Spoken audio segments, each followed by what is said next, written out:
It's to develop people. And I think we forget that. I just discovered that we have not been live until right now for some reason. No, you guys missed some good stuff. They missed some good stuff, but we still got time. We are live and working right now. We're 30 seconds into the. I saw something going on the screen there, and really to recap that, right? The difference, in my opinion, between a leader and a manager is a manager's role is to develop his or her people. The development of those people encapsulates everything from CSI, growth database management, dress, motivation, inspiration, and all the other things that go under that. And a leader is in charge of the vision of the organization. What is our organization? My vision for Paragon is to become a frictionless environment for customers to do business. It's aspirational. We're never going to be there, right? But to remove the friction, to make it easier for people to acquire the goods and services, well, that we can do. So everything that I want our team to do should be under that umbrella of removing friction, making it easier for people to do business whenever, wherever, and however they choose to do business. I'm going to start by recapping the broadcast to this point. You're watching the Dawg Pound, and for some reason, Facebook decided to kick us off. So we're back, and we're talking today about a broadcast that Brian Benstock made last week. I reserve the right to manage my own dealership. It was a quote by Paul Nygaard of the Larry H. Miller dealerships. And he wrote it down. I mean, it impacted him to the point where he's become the #1 Honda and Acura dealer in the world, the universe. So, I mean, think about that. Buy-in is not necessarily a good thing. Brian? Jim, let me underline the specific item that I recall that statement motivated. When I went back to the dealership, we were doing sales in our service department. We had, and if it was slow, we'd send somebody back to the service department and have them talk to a couple of customers, and we'd sell a car, but it was inconsistent. And with that statement in mind, I went to the dealership on that Monday, and I said, Leo, you, Steve, and John, you start tomorrow morning at the service department at 7 a.m. Here's what we're going to do. I'm going to price protect you for 90 days. Whatever you were earning, you'll earn. But this is what we're going to do. Here's the drill. And I gave them the outline. And Leo, of course, said, I don't want to go in the service department. I said, well, I understand that. If you wanted to go to the service department, you'd be asking me. But I'm not asking you. I'm telling you. I said, I don't want to go. And I said, well, I reserve the right to manage my business. And I said, what if I don't go? I said, well, then you won't work in the company, not anywhere in the company. And thankfully, Leo listened, and thankfully for us, it was the start of something magnificent. Jim, today, this month, at this time, Paragon's generating over $1 million from that department that started as a result of my listening to Mr. Nygaard and reserving the right to manage my business. $1 million from that department. A month. So it was no small undertaking, but it really just was to have the nerve and the right of my convictions to say, hey, if it's going to be, it's up to me. And let's put the time frame. It was 2008 or 2009 that bad recession was going on, and we couldn't buy used cars anywhere. And all of a sudden, we're in the service department where we start selling 20, 30, 40 cars, 50, 60, 100 cars a month, and generating 90 trade-ins that we're buying right during the, it's just, my gosh, all these wonderful things happen as a result of that. So it's many times the salespeople, even the managers on the desk, don't see the big picture. Yeah. And by the way, a vehicle exchange is the most valuable transaction in any dealership. And when you take a look at what the holistic value of a transaction out of the service department is, I don't know, depending on your dealership, 10, 11, 12, $13,000, maybe more. The new car gross, the used car gross, the service repair order gross. Right. You're creating two customers from one transaction. You're feeding every profit center in the dealership many times: finance, parts, service, new car, used car, with one transaction. And if you attack it the right way, instead of a lot of stores, when they're managing that process, are trying to drink from a fire hose. But my recommendation is always to look for that inventory that and again, we know in the last couple of years you couldn't keep anything in stock, but we're moving into a time when that's going to be an issue and values are plummeting and dropping. So be strategic in what you target. And I will tell you, I actually customize the back end of the CRMs in the stores that I work with, because I don't want to leave it up to chance for somebody to actually get up and go back there and do it. I am always management driven in it. So we're putting in there every RO in an appointment reminder service process. So if they set an appointment and it's one of my target cars that I know I can retail out of in 2 weeks, those are the ones that we're putting numbers on, and we're not leaving it up to chance. Let's look at, we're going in another direction. Let's sorry, I know, but I'm getting fired up. Let's talk about never had more data. Let's talk about managing your people. We are talking about managing. You just got to give me a sec, Jim. Got to give me a second. Okay. So we have, there's an end to this.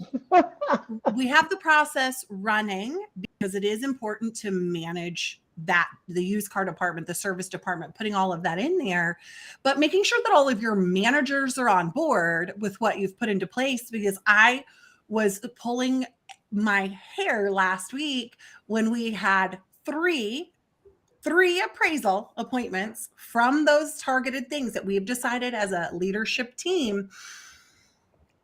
And the sales manager didn't go do the appraisal. Yeah.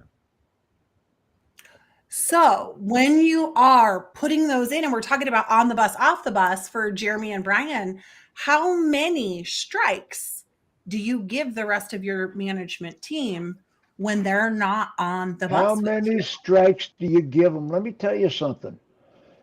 There are umpires when you watch a baseball game. Mm-hmm. I mean, the most boring ass umpire you ever saw. You're out. You're out. You're out.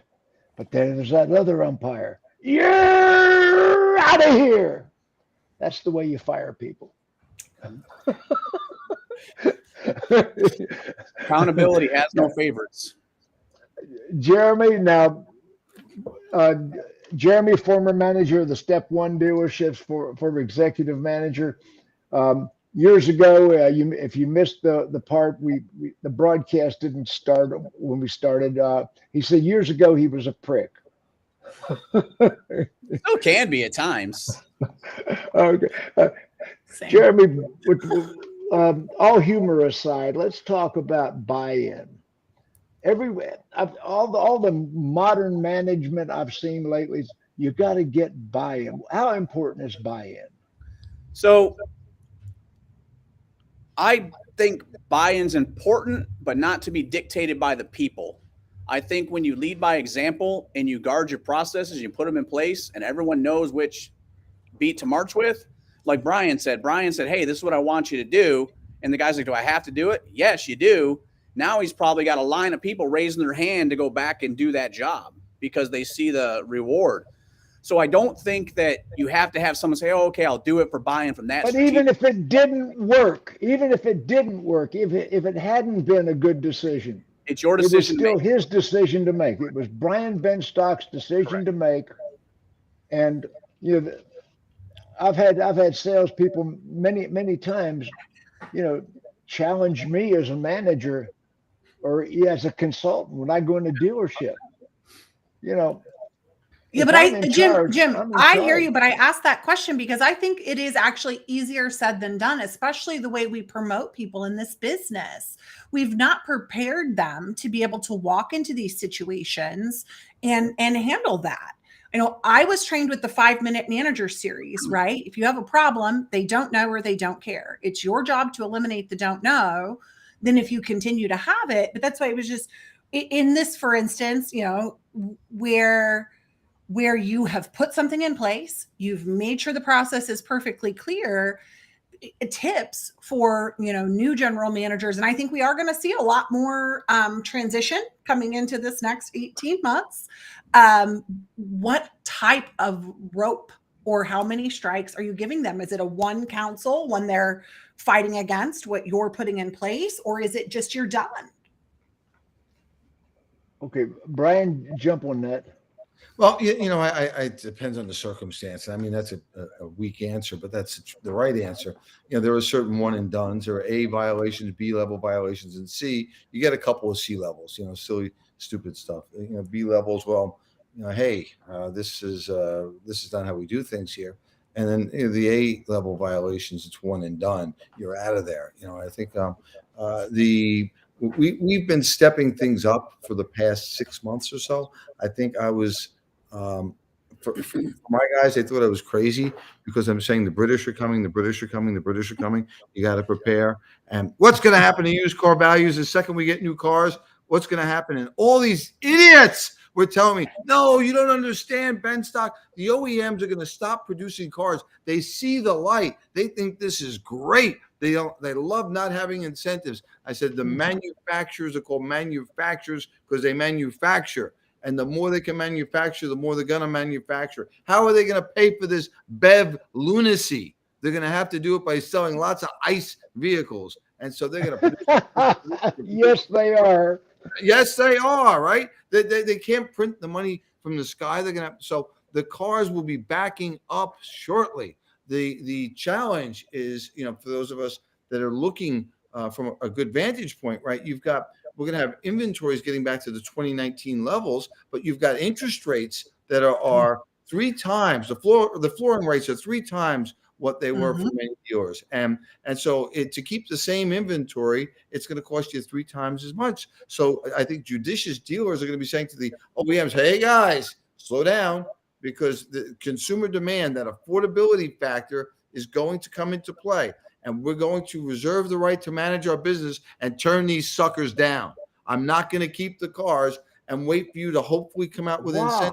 You got to be proactive out there if you want us to buy your cars. 100%. What a great statement. See, I hadn't even looked at it that way, because not only are we managing our business with the employees that are working for us, we're managing our business with the manufacturers who are intruding on our management. But only if you let them, right? Because that line works both ways, man. I reserve the right to manage my business. You're going to give me these cars at full pop. You're not going to support them. You can keep them. I'll buy them from the other dealers that have them backing up. And again, unbelievable. I hope we don't get to that. We're not there yet. But Ford's got 60 days of iron sitting on the ground. The better idea there. Nice job, Ford. Now what? The EV demand was really, I think, accelerated by the fact that there was no ICE vehicles available. Are we going to see people buying $100,000 EVs when there's the ICE vehicles are plentiful and less expensive? And and the less people using ICE, the lower the fuel costs. So it tips it even more in the favor of ICE. And then there's that other little factor that nobody takes into place. ICE vehicles are actually less polluting than BEV vehicles. They have a smaller carbon footprint. Why don't we get that message out? Well, I really hope Jim Farley dusts off his resume. Because this isn't going to end well. This isn't going to end well. Yeah, I like Mavericks, but too many of these executives are trying to be the next Elon Musk. There's one Elon Musk, period. And I think the odds of somebody replicating that are slim and none. So how about Jim? Jen, this is a concept, and just my concept. How about we build what customers want to buy? How about Thank you. that? That's what I am always saying. You cannot have a successful business if you ignore the consumer. And the government's trying to mandate what the consumer wants to buy. No, it doesn't work that way. And they're giving away buckets of our tax dollars to try and incentivize it. Isn't it crazy? You got a blue collar worker working their butt off so that some millionaire can get a discount on an EV. Doesn't seem fair. And are they trying to price the poor out of transportation? That's another issue. Are they trying to control the maneuverability and the flexibility in transportation of the poor? Just another one of those, Well, affordable transportation is great for everybody. And the more they force these mandates on us under the pretense of a better environment, I think the more difficult they're going to make it for everyone to participate in easy access to transportation. Jim Ganther says EVs burn. Jim Ganther, one of the foremost legal compliance experts in the world. And somebody else here is saying, okay, everybody's agreeing with you, Brian. Look at this. I mean, and listen, I'm not a dinosaur in let's keep the old technology. I think just let the market drive it is what he's saying. Drive it. And I do think we're going to see battery sizes get smaller and batteries become more powerful. Absolutely. I think eventually. I did see Microsoft just got into the battery business. Yeah. Don't get me started. I don't want to get political on all this stuff, Jen. You know, but there's obviously. Let's let the market demand take care of itself. Nobody had to sell me an iPhone. The iPhone came out and people wanted it and I wanted it and the technology was there. But if someone said you have to do this, well, I push back on that. And that's really what it feels like. I love the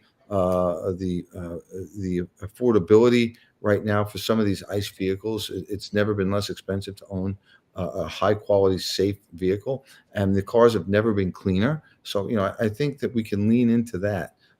If it was all about cleanliness of the air, Honda had a compressed natural gas vehicle 10 years ago, the CNG Civic.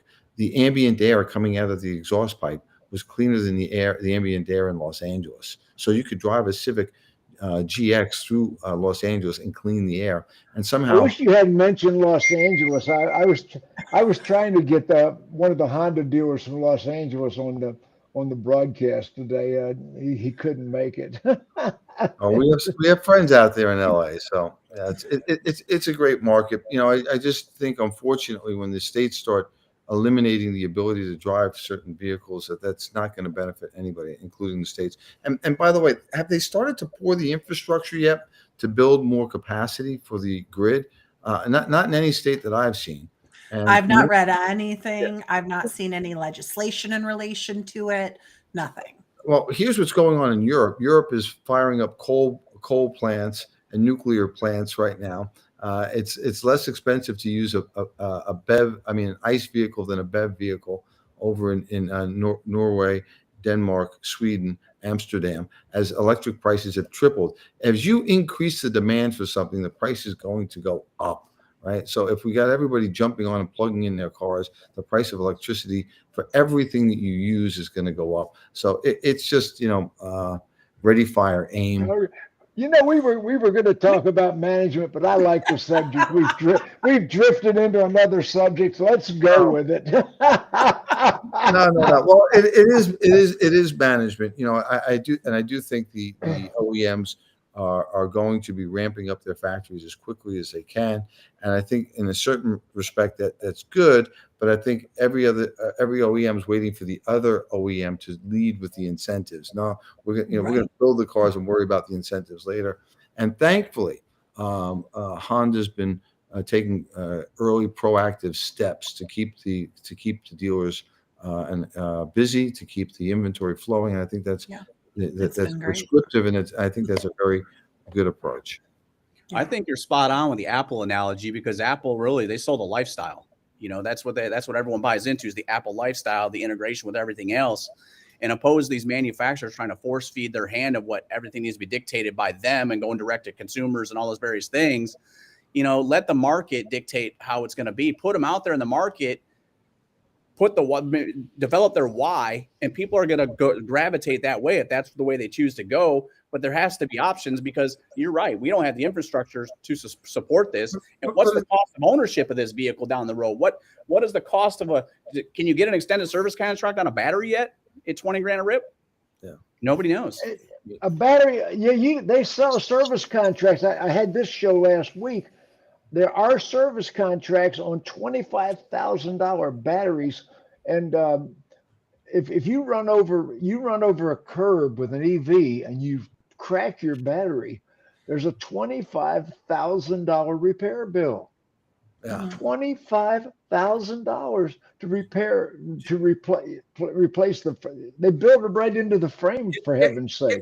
Gang, the technology is exciting, right? I think the technology is exciting, and I'm looking forward to all the different things that can happen with this new electrified world, and the integration with homes, and maybe using your car to charge your home as a generator. I think a lot of that is really exciting, but we've got to move at the speed of the customer and really not force feed it. And as you start closing down the ability to get an ICE vehicle, well, now you're placing your thumb on a bet, and it's going to leave too many people perhaps on the sidelines. Yep. There's a lot happening with the EVs. I see that the move to make dealers into delivery function. Where the dealers are going to be the delivery mechanism for the factories. The factories are going to keep all the profits. And now leases, get this, some of the manufacturers are putting leases where the customer can't own the car at the end of the lease. They take it back. Yeah, I think we're going to see that that trend continue, and that may be a good thing. That it may very well be a good thing. There's not a good end user plan for these BEV vehicles. What do you do with the battery? And I'm hearing all these things. This is how we can use the batteries, and I'm hearing people saying, well, you can't really do that with the batteries. Have a life of about 1,000 years or so. You can't put them in the ground anywhere. Where are we going to get all these rare earth materials? China, I'm sure in very clean drilling and excavation. They can't beat these little slave kids hard enough to produce all the stuff they need. Pineapple. Well, I do think that there's some serious questions that we have to have answered. When you have 15 to 17 million new vehicles being sold a year, where will we get 15 to 17 million batteries? And to my understanding is you have to dig or excavate or strip mine an acre of land to build a single car. So whose 17 million acres are we going to be excavating every year? 17 million acres of excavation to build the projected production. Yeah, and what you're saying? Yeah, that's what they're saying. It's an acre of land per vehicle. And the other thing is, I heard that China has the majority of the rare earths necessary. That's what I heard. That's what I'm saying. Yeah, and so we had somewhat achieved energy independence with the Middle East, and I think that was a really good thing. I think it happened under President Obama, continued under President Trump, but to the thought of having a country like China having such dominance over us, over our transportation, well, I hope we've thought through that diplomatically, politically, and militarily. What happens if we've stopped and we shut down all of our production, our oil production, and now we're reliant specifically on a sometimes not friendly government? I think that could put us in a bad position. And again, pray for peace, but prepare for everything else. I was keynote speaker for the New Jersey State Auto Dealers Convention 20 years ago. And at that time, Malcolm Bricklin was going to bring the Cherry automobiles. It was a new franchise. Cherry automobiles were built in China. And Malcolm and I were both speaking on the platform that day. And I was speaking first. And there was a dealer named Bob Sazuli. And I don't know if you know Bob, but he was the only dealer that had bought the Cherry franchise from Malcolm for $250,000 at that point. So him and Malcolm and Bob Sazuli were sitting in the audience, right down there. I'm on the podium, and I said, first of all, Chinese cars are never going to come ashore in years, and the reason for that is, first of all, those Cherry cars were tested in Russia, and at a 5-mile-an-hour fixed barrier crash test, everybody died.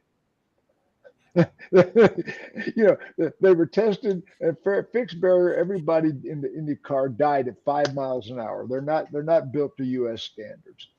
Secondly, China has 100 million, has a 1 million-man army and no natural enemies, they're going to start some crap. They're going to start some crap. And I said this 20 years ago.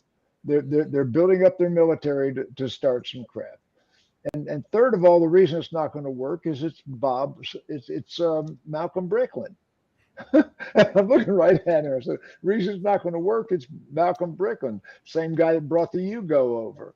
Well, I brought Subaru, now you brought the Yugo too. So anyway, and the Bob, I see Bob Sazuli in the audience, and he's the only dealer that bought the franchise. So Bob, I guess that makes you the head of the dealer council.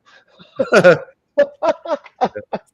Bob's a good guy. You know, it's interesting. The largest electric vehicle producer in the world is not Tesla. It's a Chinese company called BYD. Build Your Dream. And I had the experience of driving one of those vehicles, and wicked acceleration. I mean, like unrivaled anything I saw before. But the ergonomics weren't there. The ergonomics weren't up to the standards that we're used to with our Japanese and American manufacturing here. And the look of the car was okay, but not quite what I think we're used to either. But be that as it may, they're selling a ton of them in China. They've got China. They've got some. They're selling. They've got trucks running here in the United States. Electric in Los Angeles. They've got a plant, from what I recall, in the United States, and they're one to watch. They are right now. Any given month, they beat Tesla in global sales. BYD. Well, you know, Brian. 20 years ago, I said Chinese cars will not come ashore anytime soon, and to this date, they've bought existing factories. But no Chinese manufactured car has a dealership in the United States so far. Jim, I think they're one to keep an eye on. I really do. There are a number of EV manufacturers in China, and the manufacturing is getting of EVs in China is getting such incredible support that I do think they're going to try and break out of that market and come over here to the United States. And it seems tried to buy manufacturing plants when CPD was having problems. They've tried to buy manufacturing plants, but they haven't succeeded so far. Keep in mind the carve out for EVs that allows them to circumvent the franchise situation here in the United States. We talked about that last time you were on the broadcast. Yeah, it may be very appealing to manufacturers to be able to have a certain easy entry point into the United States of America. But they'll find once they're here that the dealer franchise systems are a real good way of distributing cars, a really good way of distributing cars. Well, all but 17 states have made exceptions for Tesla. Yeah. And those 17 will fall one by one. Yeah, they can't hold out. Not when states around them are selling now. Right, that's exactly right. Jeremy, where are you in this conversation? Man, I have a hybrid vehicle in my garage. My wife has a hybrid. She's got a Wrangler Rubicon 4xe. She absolutely loves it. But that being said, she drives 20 miles a day. She drives all around. That's a hybrid. That's not a full electric, correct? Right. So for me, I have a huge hard time getting into a full electric vehicle for myself. The range anxiety, the travel time, all these various things. I mean, travel in the future when everyone goes EV, what's airfare going to be? How are you going to go anywhere? You can't drive, you know? I just think it boils down to infrastructure. I was all for saying, hey, if they could jump into the hybrid segment and have bigger batteries, but still have the gas power part of that, that was the home run for me. That right there solved everything. I think we're going to see that as a logical transition, to move over. Look, Jim, I can remember when Honda came out with fuel injected cars, engines, and they did it slowly, right? Each model, the Accord model had a version that was an LXI, and that was injected. And as they perfected it, and as the acceptance for it grew, they weaned it out. I think that's a good path forward for EVs. That each of the manufacturers should have an EV product, or two. And as the acceptance grows, and we grow with it, and we can have a reasonable transition instead of having a big brother come in and tell us, you've got to do it by this date, regardless of whether or not it's attainable and whether or not there's an infrastructure for it. You've got to do it by this date. Attainable and executable, but this is your deadline. We're watching the Dawg Pound. If you just tuned in, you saw something about we're going to be talking about what it means to be a manager. Well, that's out the window. We go in a whole other direction. No, I'm waiting for a segue. We'll bring it back. We'll bring it back. We don't even want to bring it back. This is much more interesting. Our guests today are Jeremie Leach, formerly with the Step One Automotive Group. Brian Benstock really needs no introduction. Paragon Honda, Paragon Acura, New York. And Jennifer Briggs of Next Level Consulting, Next Level Digital. Okay, so we're talking about the manufacturers intruding into the dealerships, taking the reins, and a whole lot of subjects. That Brian, does tie exactly into I reserve the right to manage my business. It does. One of the Jennifer, where are we in this conversation? Help me out. I mean, we started in this conversation talking about your actual team members fighting against your right to manage your business. And then we got into the manufacturers and the government fighting against our right to manage our business. Managing our business and taking over. They want to turn dealers into delivery vehicles, and they want to pay us what they want to pay us. Not all of them. Not all of them. Okay, not all of them. I think Hyundai and Kia are probably more dealer friendly than a lot of dealer manufacturers. What do you think, Brian? Well, I think Honda and Toyota I'd add to that list, and Acura also. I think they've said no. With the volume of vehicles that we sell and what we have, we like our dealer network, and we're going to rely on our dealer network. They see it for what it is. They see it as an asset. And so, this is what's been publicly stated. And I have it from reliable sources. That General Motors is not going to try to disband or try to overrule their dealer network. Yeah, I've heard it from reliable sources that Mary Barra and Mark Royce at General Motors are going to stick with the dealer model. So it's going to be Ford left on their island. Could be. I really like Mary Barra. I think she's got real chutzpah, nerve, or whatever you want to call it. But I think is she an effective leader? I think she is, and she's bright. She's really bright, and that helps too. And she's I think she's doing a very good job in her transition of General Motors. So, kudos to her. And I like seeing Jennifer. There's hope for girls. I like seeing a woman in that position also.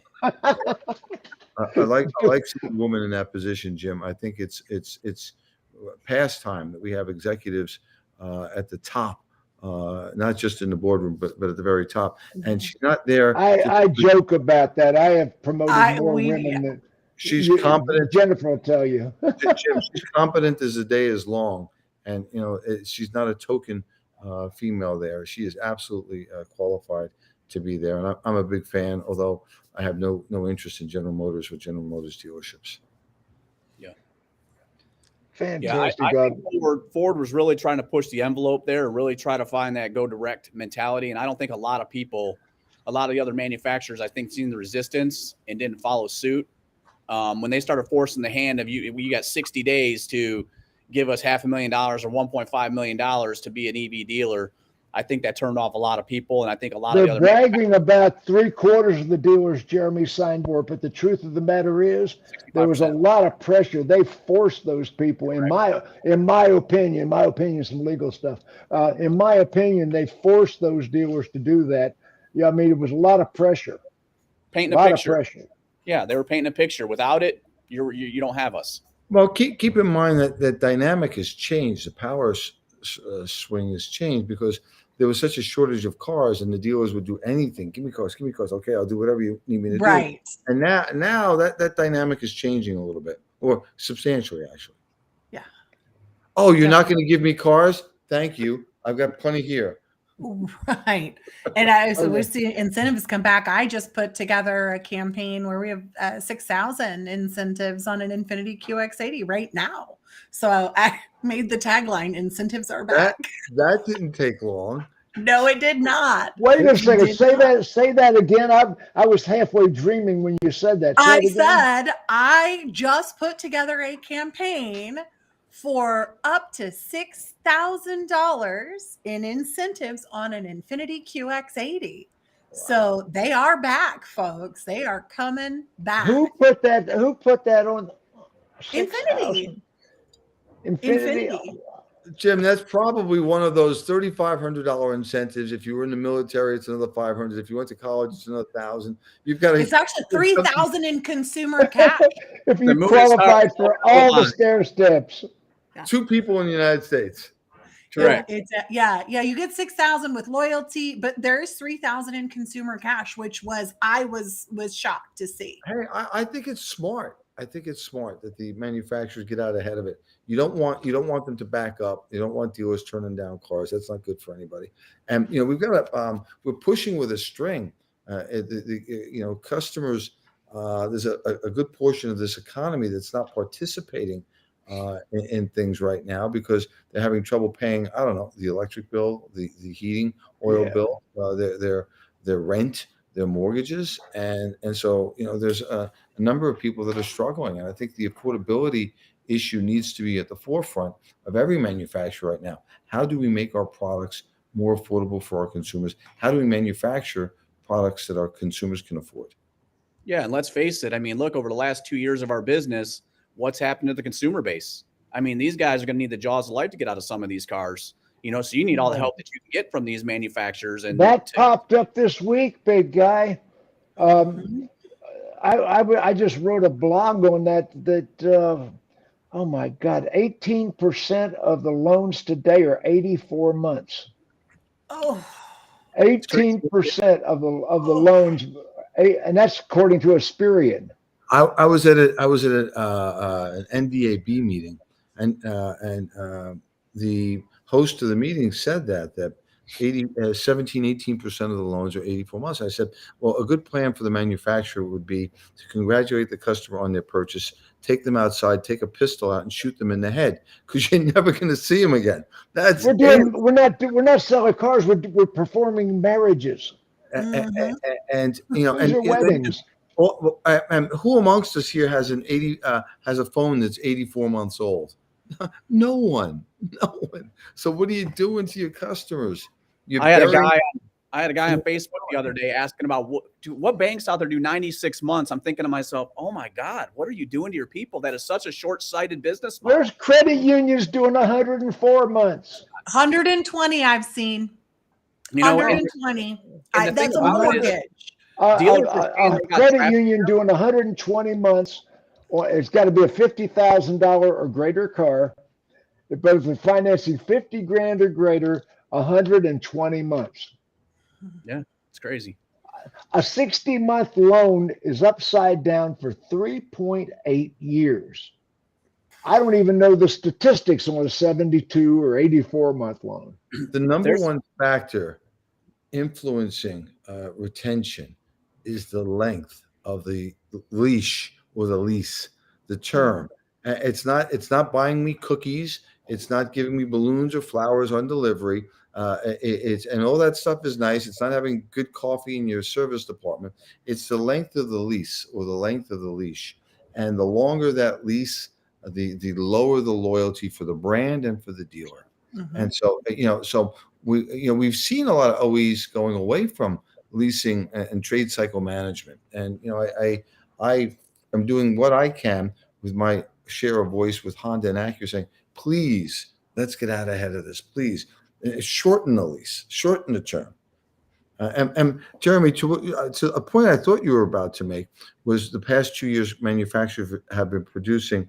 And in my mind, I finished that off with the most expensive vehicles that they can, right? Because they had limited production, so they manufactured the big granddaddy vehicles, right? And I do think that they need to, and I'm not going to tell them what they need to do, but I think they need to shift to the more affordable cars for passenger cars, and thankfully we're seeing some of those showing up. But oddly enough, we didn't have Civics, but we had a lot of the Pilots and the Ridgeline brands, and I know that there were certain products that we didn't have to manufacture those cars. I think we still have a vibrant market if we produce the right cars, and the fuel efficient cars, the entry level cars, as well as some of the other cars. I think that's a real good way to go. Yeah, I see a comment. Trucks. Too many dealers are not pushing leases, and I can tell you, I come from Detroit, and the Detroit market is 80% lease. It's very strong. And when I moved down south to Chattanooga and then down to Florida, it's crazy. They don't even know what a lease is. So when I got to Chattanooga, I'm like, well, let's show them a lease. Oh, people don't lease here. People don't lease here. Well, why don't they lease here? Your desk doesn't know how to lease because you're not managing it. And your F&I department doesn't know how to make money on a lease, and that's right. And it's throwing the store. So it boils down to an education process. And then when I would sit there with a customer and get engaged with a customer and explain to them, well, what do you own when you own the car? They would sit there and go, oh, God, I get more cars for less money. And you're under warranty? Great. Bring this back home. Bring this back home to the desk. Yeah. And the desk needs to reserve the right to manage its business. Told you we. Oh, there you were back on the theme again. Thank you. Out 6 years. Because, hey, guys, in 6 years, we know we can sell the customer three, maybe 4 cars. We're going to get 3 or 4 trades. That's 8 transactions versus 2. And how are you with your 2 transactions going to outgross me with my 8? Not going to happen. No way. Not legally. Not legally. So right. I can provide better value to more customers more frequently. And 3 ways to grow your business. Right? And happier customers with less service problems. Of course. But you and the OEMs, you're generating vis-a-vis the CPO cars, you're generating. Yes, that's exactly what I was going to say. No acquisition cost to the OEM. And you're selling a bucket of parts, you're selling finance contract, you're selling all so each of those customers. So it's a big picture. Every 2 to 3 years. It's time that we get rational thinking back at the top. And especially as they're trying to go into a BEV world where BEV is going to be 3-4 years new, 3-4 years new. The last thing I want is an 8-year BEV. With the technology that's going to be growing so quickly, I don't want an 8-year BEV. Give me a $25,000 battery on the horizon. 2 years. What? A $25,000 battery on the horizon. Just think about the reconditioning cost of taking that stuff back in would be frightening. Aspirian just said the average car payment is $718. Oh. That's the average, and 1 out of 6 people is paying more than $1,000. Jim, here's the sad thing. If you look at dealers and you talk to dealers, Brian, you're at a store, but I think you got a little bit different scenario than a lot of people. Dealers have traffic right now. The problem is they're having a hard time getting them out and doing stuff with them because they've been sitting in these cars for 2 years, 2.5 years, and paid all the wood. Now you can't get them out. And all these people that are counting their paychecks, their egos grew through the roof. Now they're sitting there getting humbled real quick going, shit, what did I do to myself? Jeremy, this problem hasn't hit yet because, people aren't trading out ordinarily. Yes, they are, Brian. This is that blog I'm talking about. Okay, starting out, I'm reading myself. More than 76% of new car loans are 72 months or longer. That's why the default rate's going. 76% of new car loans, 18% were 84 months or longer. And the average car is in inverted equity for more than 5 years. And when you finance for the longer terms, the interest rates are higher. As you go to a longer term, the banks charge higher rates. Right. So the people are upside down for more than 5 years on the average loan.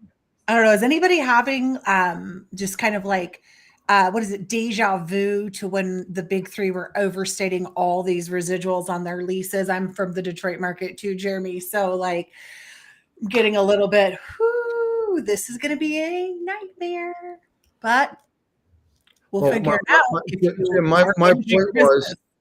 My point was the challenge of the last 2 years hasn't hit yet because people that purchased a car in 2021 are probably not back in the market yet. People that purchased the car in 2022 are probably not back in the market yet. They're coming back. It's starting now. Yeah, it hasn't got to the level. The problem that you're saying, Brian, it's going to be really bad in another year. People, and I've been writing about this in the magazines. We've been selling these cars for 10, 20,000 over sticker. We're going to pay for that. That's coming back right now. That's what Brian's saying, I believe. Am I correct? Yeah, there's a bar bill that's coming due. Yeah, there definitely is.